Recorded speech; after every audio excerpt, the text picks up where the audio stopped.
한국 현대소설 생태 비평적 이해. 그는 늙은 닭과 동체관계를 이루고 있는 소년을 이해하지 못한다. 그는 소년에게 수탉을 어서 잡아먹어야지, 그렇지 않다가는 이제 뱀이 돼 나갈 거라는 위협적인 말을 한다.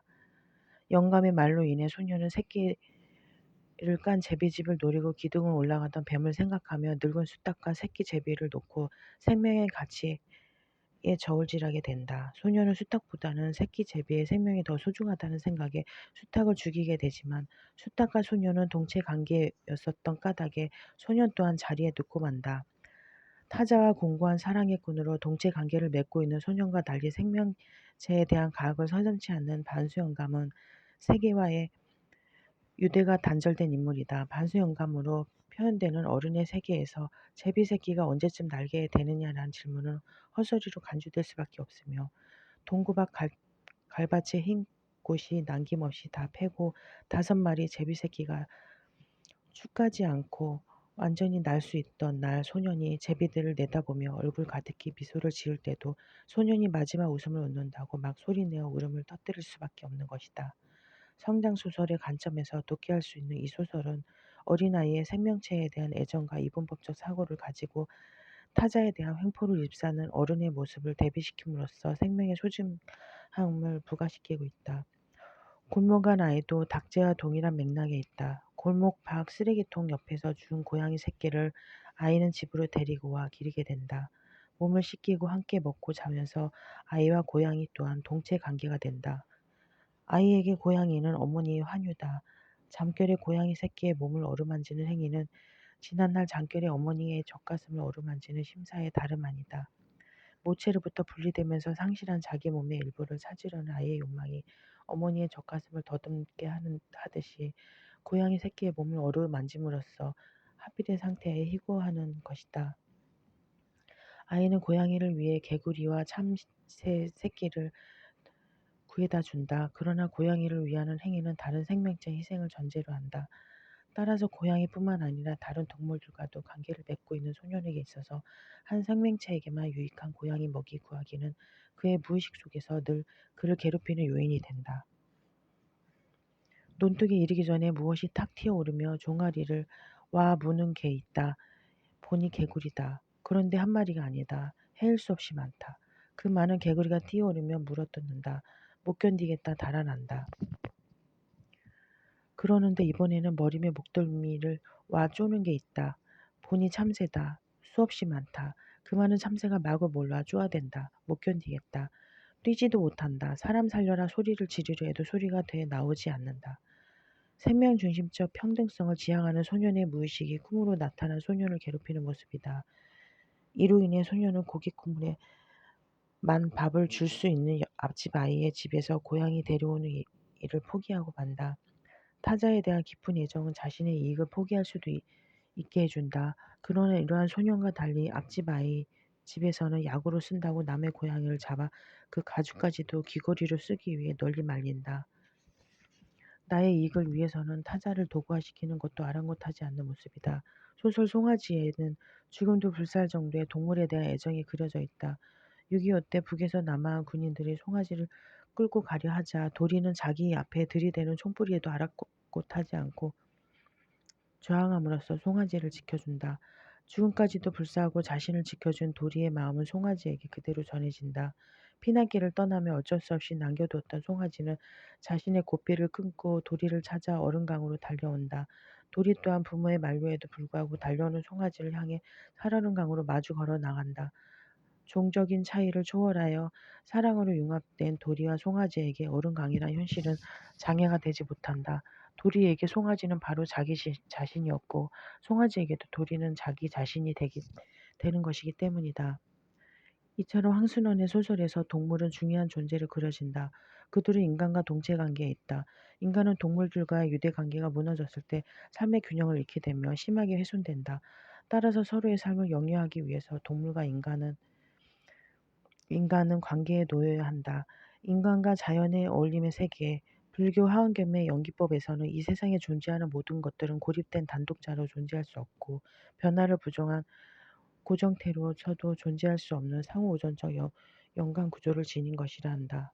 연기적 세계관에서는 상호우존적 연관성과 운동 변화성이 철저하고 일관되게 고수되며 이것이 삶의 문제를 해결하는 기본 토대로 놓여진다. 불교에서는 인간이 연기법을 깨닫지 못하는 이유를 인간의 소유욕에 둔다.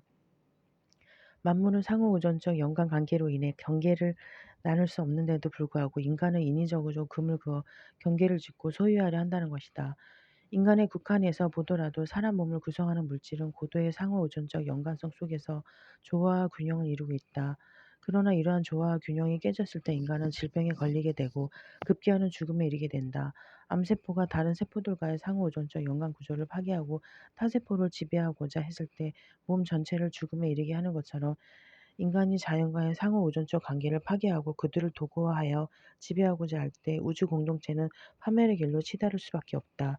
소설 탈은 인간과 자연의 유기체적 관계 개념을 집약적으로 보여주는 소설로서 불교의 윤회 사상의 근간이 되고 있다.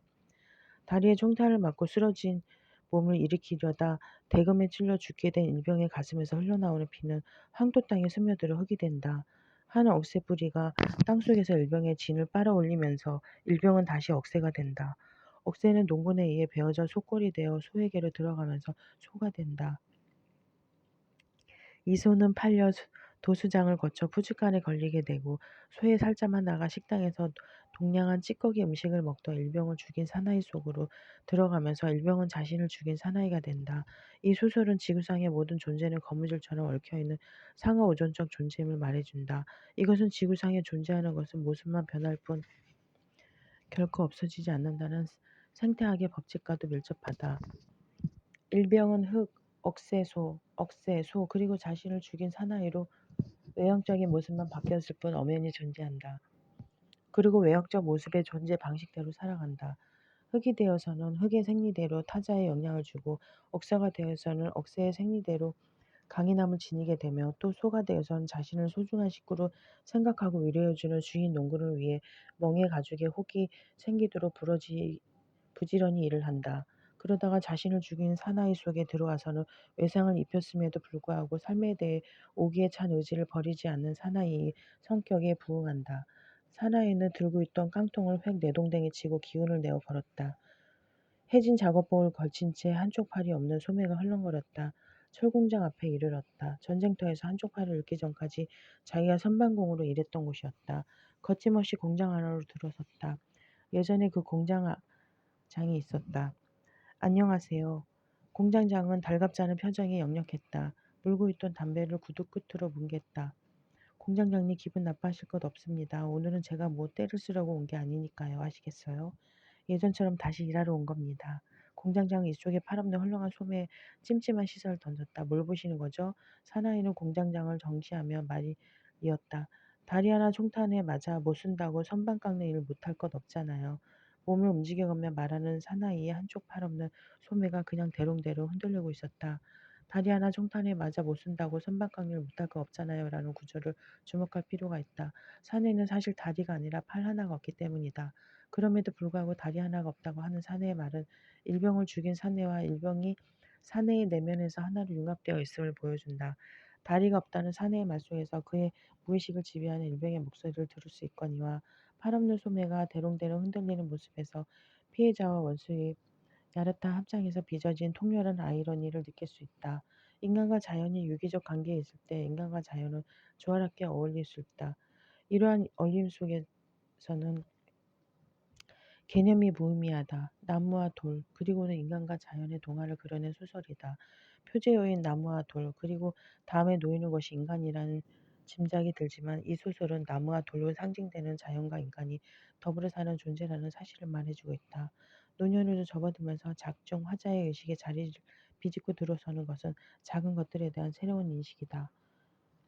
어렸을 때 뜰에서 오줌을 누다 오줌에 맞아 필사적으로 꿈틀거리는 벌레를 보고는 쫓아가며 그리로 오줌발을 겨냥했던 일. 소학교에 들어갔을까 말까 했을 나이 때 같은 또래 옆집 계집애가 자기가 물고 있던 눈깔 사탕을 입술로 내밀어주는 것을 손으로 거칠게 옮겨 땅바닥에 내동댕이 쳤던 일. 중학 2, 3학년 때 비둘기 한 쌍을 사다 기르는데 저녁마다 장에 옮겨 넣기를 몇 번 거듭하자 비둘기들이 어디론가 가버리고 만 일. 대학생 때 십전 균일 스탠드바의 여자와 극장 구경 가기로 약속을 하고 다음날 낮에 만나보니 색전등 조명 밑에서 괜찮은 얼굴이 아주 딴판이어서 영화관에 들어가자 변수에 가는 척하고 여자를 혼자 남겨놓은 채 극장을 빠져나왔던 일.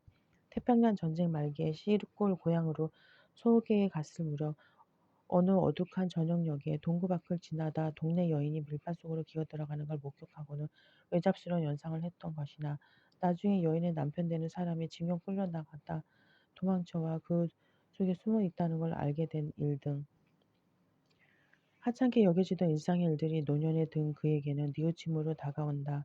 평생을 걸쳐 해온 영문학 연구마저 공허한 일로 생각되는 데 비해 상대방의 가슴에 상처를 준 사소한 일들은 오히려 크게 부각된다.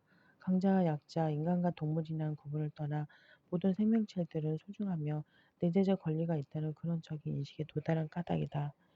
이것은 바로 자연 질서와의 본능적인 교감에 대한 의식 같은 것이 화자의 내면에서 깊이 작용하고 있음을 보여준다. 생명에 대한 외경은 비단 인간이나 동물 차원에 머무는 것이 아니라 식물이나 돌과 같은 무생물에게까지 확대된다. 소설의 화자는 친구 집에서 얻어온 철쭉 한 포기를 심고 물을 주어도 꽃이 피지 않자 삽으로 파내버린다.